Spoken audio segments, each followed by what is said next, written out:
Today on Green Country People and Places. You're here at the Broken Arrow Historical Society Museum. Our purpose is to preserve and keep up with Broken Arrow's history. You're at Antique Restorations.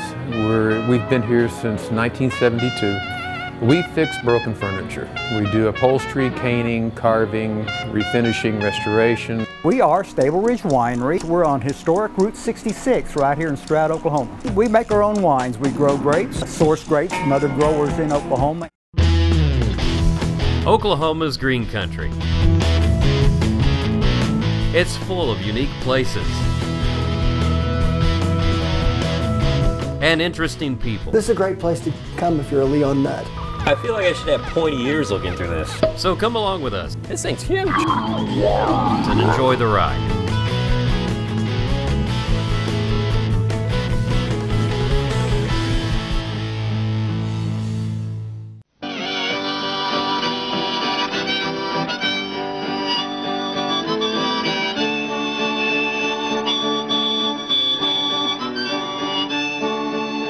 You're here at the Broken Arrow Historical Society Museum.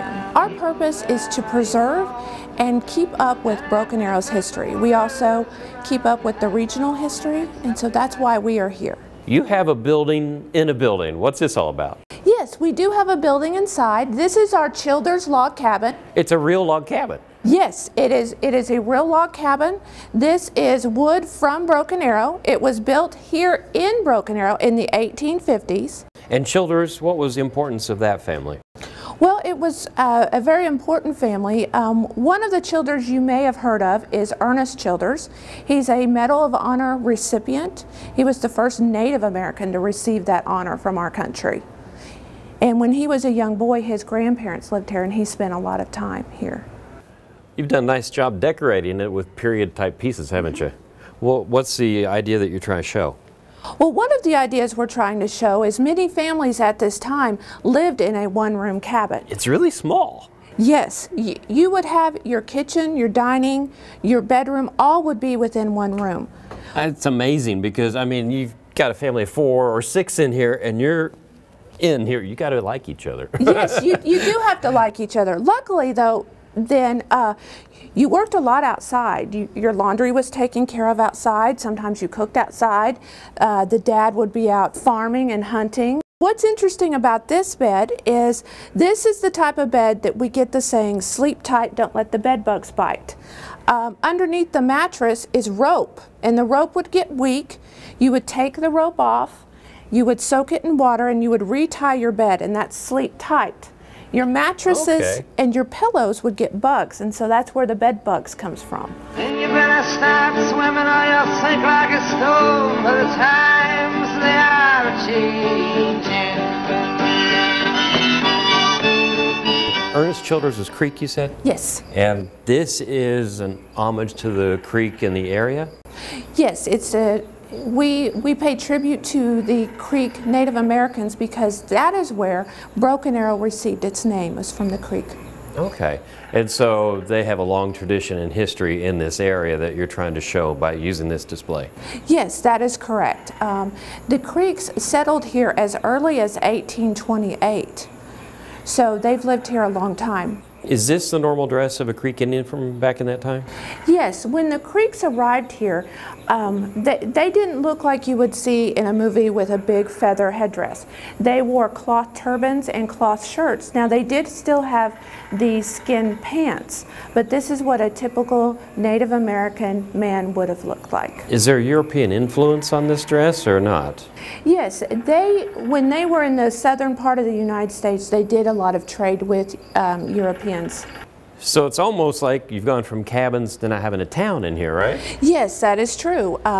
We became a town in 1902, and our main street just started to grow immediately with all different kinds of places to eat and buy goods.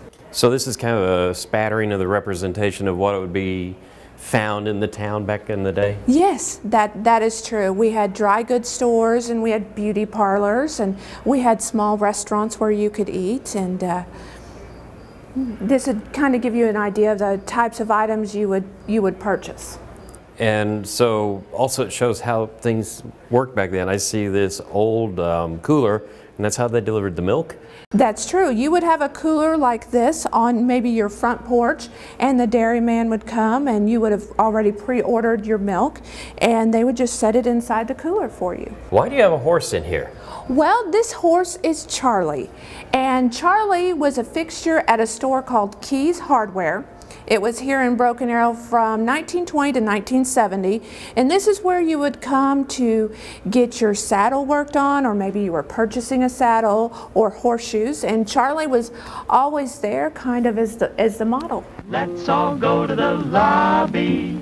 Let's all go to the lobby. Let's all go to the lobby to get ourselves a treat. Doesn't exactly feel like I'm at home. What is this place? Well, this is our tribute to law enforcement here in Broken Arrow, and you're actually in an authentic jail cell. You are on one of the bunks. You were on the lower bunk. Comfortable. Yes, traditionally you did not have a mattress or even a pillow. This is where you hung out all day. How'd you guys come about getting this? Well, luckily it was founded in a wooded area here in Broken Arrow, and our technology students at the high school kind of fixed it up for us, and we brought it here to the museum. And the idea behind it is you're showing the timeline of law enforcement throughout the history of Broken Arrow? Yes, that's correct. Our timeline starts in 1903 when we hired our first marshal, who only made $20 per month. So farming was important, but cotton was one of the bigger crops? Yes, many families, their main source of money came from their cotton farms, and then during that time a lot of it was still done by hand. And as part of that, we had some major cotton gins in our area, and the cotton would be shipped out on our trains. And as part of that, we had a large festival called the Cotton Jubilee, and we'd have the Cotton Jubilee Queen and a large parade. So we go from Cotton Jubilee to roosters. What happened? Well, back in 1932, farmers were having a hard time. They had an abundance of eggs and hens and roosters. So our businessmen here in the community said, come to town. We will pay you a premium for what you have. And so everybody brought their families to town, and it helped the farmers, it helped the businessmen, and it had ended up being quite a great day. So we have continued that tradition to current time. It's the oldest, longest running festival in the whole state of Oklahoma, and we're very proud of it. Well, and you can't mention Broken Arrow without talking about Rooster Days, can you? No, that is very true. It is one of the things we're known throughout the state and the nation for, and currently we have close to 100,000 people come to town during that weekend for Rooster Days. For the times they are a-changing.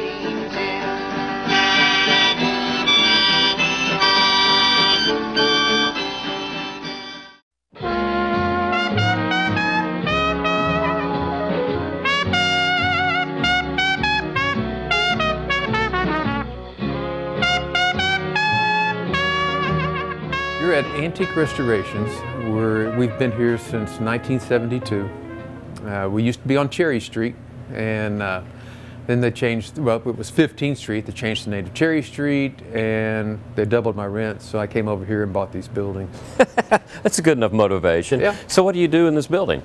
We fix broken furniture. We do upholstery, caning, carving, refinishing, restoration. We do trunks, anything to do with furniture. So you don't just do old stuff, you can work with new stuff or anything. It's wood, basically? Right. If it's wood, we'll fix it. Okay, so you don't do any metal here, but it's... We've done some metal. We're working on a candlestick phone right now. We've done iron beds. For instance, this trunk over here, we're getting ready to restore it, and it's wood and metal. So when you work on a project or a piece, are you trying to preserve the original look and try to keep some of the patina and age to it? Well, we are trying to do that, but sometimes the owner or the decorator that's wanting it done has their own ideas of how they want to have it finished. So we might end up taking a beautiful piece of furniture, and they may want to do some faux finishes on it, or pickle it, or glaze it with something. But our main goal is to just try to preserve it, restore it, and make it around for the next 100 years. Old rocking chair's got me. Old rocking chair got your father. Cane by my side. Your cane by your side. And what he's doing here is he's actually hand stripping it. We don't do any dip stripping, tank stripping, anything like that. He works the finish off by hand, That's a long process, isn't it? It is, but by doing this, he's not using any kind of water, which water will raise the grain. Right. He's actually preserving the original color. If you look right here, you can see where that's the old finish. Yeah. And this part of the wood right here has had the finish taken off, and this is cherry. That's beautiful. And so this is from 1970s era? Uh-huh. And it was a table, so you have the legs here someplace too? Yep, the legs are right here. You can see they still got a good sheen to them. The only damage to it is where the vacuum cleaner has hit the feet. So we're going to be able to restore its finish by just, polishing it out, doing some touch-ups, and it saves the customer a complete refinish job. She's only going to have to pay for just the top. So you have to tear down everything when you start working on something, right? Oh yeah, the whole thing has to come apart. You'll notice there that he was working with some Phillips screws, which should not be in this waterfall front cedar chest. Right. The original screws you can see right here. And so we will go back with the original screws. You shouldn't see Phillips screws inside pieces of furniture that are 70, 80 years old. Right, and also this is a bronze look, and that was silver, so it really stands out. Also, they stuck out. It was really ugly. Yeah, they weren't flush, and you start noticing too that this poor cedar chest has kind of been through it. Notice how the tongue and groove has come apart. This board is warped. We're Big going to have gap right here. We're going to have to steam this and straighten it back out again. Also, it has a bit of a wobble to it, so it's not straight on the feet possibly. They've lost a leg in the course of its life, and oh my! So we're going to have to manufacture the leg. So this is kind of a big job, but you're used to this. The other thing about cedar chests is you can't really put them in a strip tank, because if you do, the stripper's going to get on the inside of the aromatic cedar, right? And that's going to affect its smell. So we have to do everything by hand. And then when we're all finished with it, we have to actually sand the inside of the cedar chest again to activate that fresh cedar smell. So you get down to a new fresh layer of wood so the smell comes out, because there's a lot of oil in cedar, and that's where the smell comes from. That's right. And that also makes it a little tougher to finish too, doesn't it? Being cedar, do you have to go with a special finish? Well, no, on this cedar chest, the actual chest itself is made out of cedar, but it's been veneered in a walnut veneer. Okay. So we don't have to really worry about the outside. You cannot put any finish on the inside.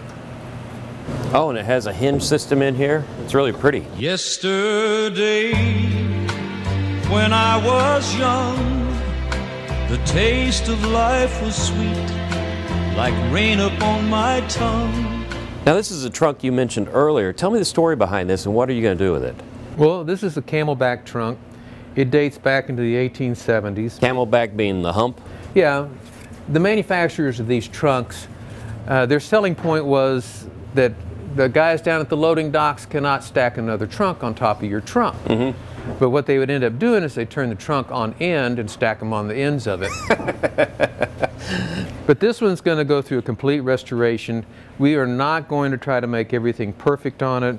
We're going to take the hickory and bring it back out where you can actually see the wood. The leather that's on the top, we're going to clean it up and do some oil work on it. Mm-hmm. All of the corner pieces, the highlight pieces, we're going to bring them up, straighten out some of this metal that's been bent over. Now, which part's the leather? I'm trying to figure out what's what here. This is the leather. This is leather on top. Oh, wow. This is leather in the front. That's what's missing then. Right. Okay, so I was looking at that thinking it was a veneer. Nope, it's leather. All of these things are riveted together, completely riveted together. Wow, what does the inside look like? That is cool. It's going to get completely restored.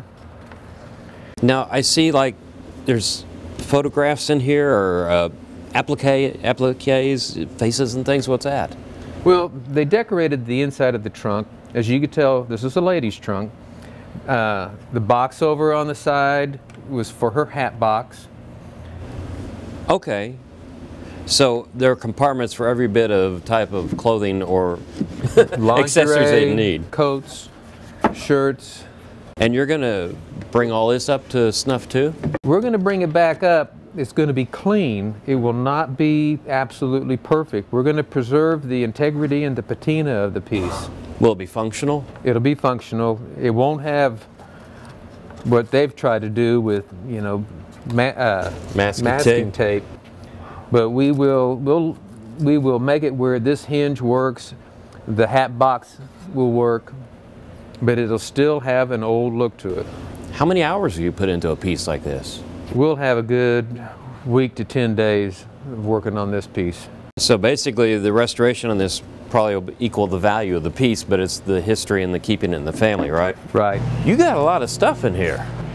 Yeah, I picked for years and years and years until I had kids, and then I had to kind of slow it down a little bit. Yeah, now what do you do with all this inventory here?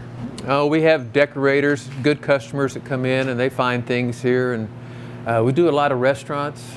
I used to work for antique distributors. I was a picker for them for several years. They did all the TGI Fridays, Bennigan's, Molly Murphy's, all the restaurants that wanted freak antiques hanging on the walls and stained leaded glass and stuff. That's interesting. You have newspapers too, I noticed. What are these? This is King Edward Renounces the Empire to wed Miss Simpson. And that was back in 1936. And then we've got this one here, The Nazis Quit. Those are really spectacular. What are you going to do with them? We're framing them. They're going to hang in restaurants. I think these are going to go to McNally's. They've also kind of showed an interest in this one about Death Claims Elvis Presley. Where do you get all these papers? Is this a picking again? You get out still? Yeah, get out and pick. Just keep looking. So what's this thing here? This is an 1874 music box. It's beautiful. I mean, it's got a lot of engraving and stuff. They made art back then, didn't they? Oh, they really did. Can we hear it? Sure. How does it work? Well, it has this piece right here that you wind up.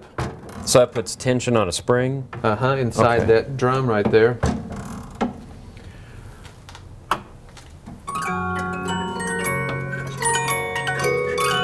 This indicates what song it's on, which it is now on number 11. It's beautiful. Yeah, I mean, I found this underneath a lady's bed. She asked me to fix the bed rail. Her bed had collapsed, and as I was tearing the bed down, I found this underneath it. And I'm glad you explained why you're underneath this lady's bed. Yeah. I tore it down to fix it, and I told her the music box was there, and she had no real need for it anymore. It'd been there for 30 years. So. But this thing's priceless. To save something this old that is this beautiful. And to have it underneath your bed when it should be out, where people could see it and listen to it and enjoy it.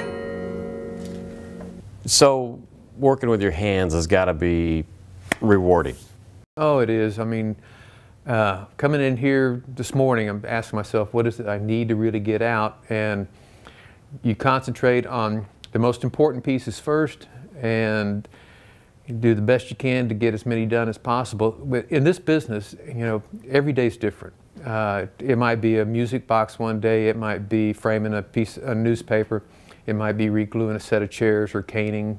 You know, it's just every day is different. And I've had 42 years of doing this, and I've loved every day of it.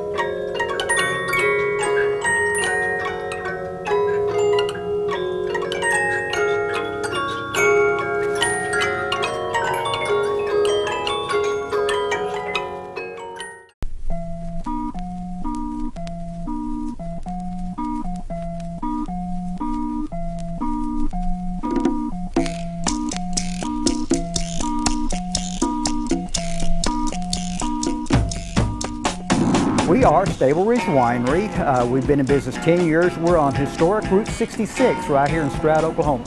We make our own wines. We grow grapes and we source grapes from other growers in Oklahoma, and we make all our wines right here on the property. Now when you first walk into this place, there's a lot of stuff, but I do see wine scattered about too, but this is to help bring the customer in when they're coming off the road so they have a little place to shop? Well, we're 45 minutes from both Oklahoma City and Tulsa. You're dead center. No, we're bicentennial. I like that. And so we literally have people from all over the world come in here. And we have a lot of people that maybe won't be wine drinkers, but we have a lot of gifts. Mm-hmm. And so we sell a lot of wine accoutrements, the wine glasses, the carriers, the wine holders. Well, and one other thing that is an attraction is actually the building we're in. Tell us about this, because I see some really interesting windows in the background. This building was the original 1898 Catholic church here in town. They quit using this building in 1966 when they actually started the new brick and mortar church. And so we were very fortunate to have this building on the property when we bought this after the tornado. So that was the big tornado that came in and did a lot of damage, right? 99, yeah. That impacted Stroud quite a bit, didn't it? It did. It wiped out, we had the big outlet mall for the state, and it wiped that out, and it wiped out our hospital and trucking companies and things like that. Now, they've rebuilt the hospital, certainly, but we never bounced back from the other ones. So you're actually helping the community by being here and sticking with it. Yeah, there are two major attractions here in Stroud that attract all the tourists, and we're one of them.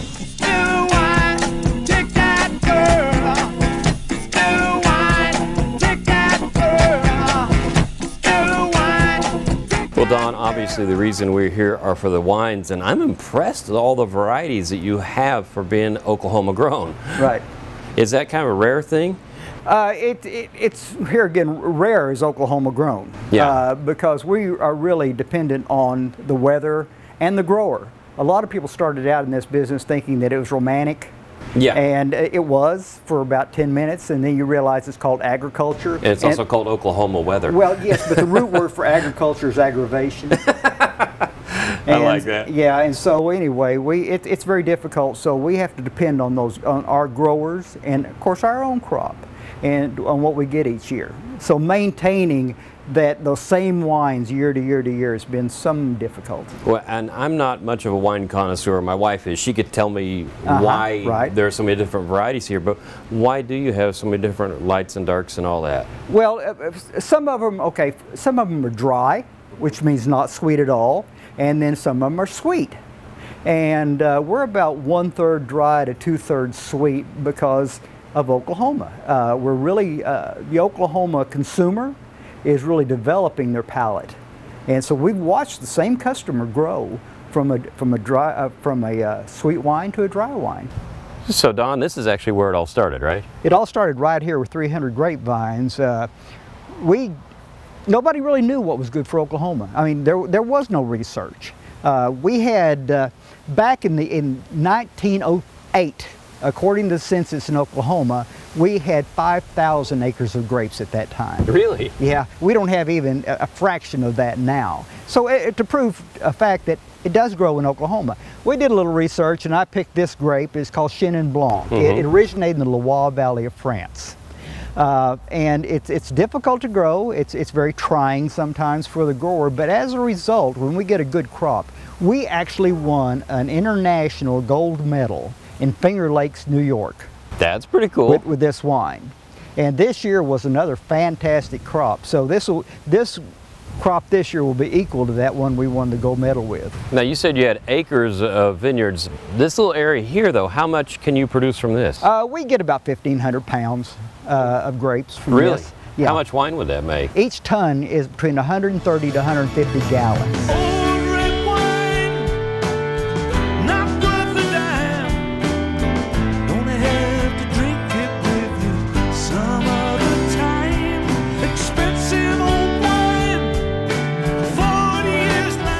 So this is where you put all the wine together. This is called the winery, right? This is called the winery. These are all our containers that are vessels that hold all the wine, and every piece of equipment in this room, every tank, pump, filter, everything came from Italy. When the grapes get here, how do they get over to here? Okay, we have a machine. It's an auger. It's called a stemmer crusher. The grapes grow through there, and the stems just are eliminated at that point. What comes out of there is called must, M-U-S-T. It's grape skins and juice. And then they're pumped into this building with one of the must pumps. Mm-hmm. And then it goes into the press, the hydraulic press. We call it Lucy because it does the stomping, but it's hydraulic. and then that gets rid of the skins at that point on a white grape. Okay. Now the difference is, we still have to have the skins on a red grape. To help give it color? To give it color, so Okay. it ferments with the skin still attached. I'm learning. Yeah, there you go. And so it comes in, and by the end of that first day on a white grape, it's already in the tank fermenting. So the wine then gets put into a vat like this, Right. and I even see you have a chart? This chart actually is the story of this wine from the day that it was harvested. So why do you have a tank upstairs? That's our blending tank. Okay. When we come up with our final recipe with those grapes, those 5%, 10%, all that, when we get ready to go, we take it out of these tanks and it goes up there. Okay. It gravity feeds down to our filler, and in about 3.5 hours we can do about 1,500 bottles. Wow, you are moving on that. And another thing, time is of the essence too, in that you can't rush, right? The whites have to be a certain age and the reds have to be a certain age? Well, a white from harvested bottle, generally, a white is meant to be enjoyed young. And so about 6 months. A red, depending on the red grape, some take a long time to age, some don't. So, you know, we don't even start seriously looking at that red grape until about 1.5 years. So basically you have to have a little patience, and you told me off screen you were watching a movie and saw them in a vineyard and thought that's relaxing. Yeah. You still believe that? Oh, I do. It's everything, because I spent 3 years just growing grapes, and it was everything I wanted it to be. You come home and you put on your clippers and you just get mellow. You can't go through the vineyard and be uptight. Just can't do it.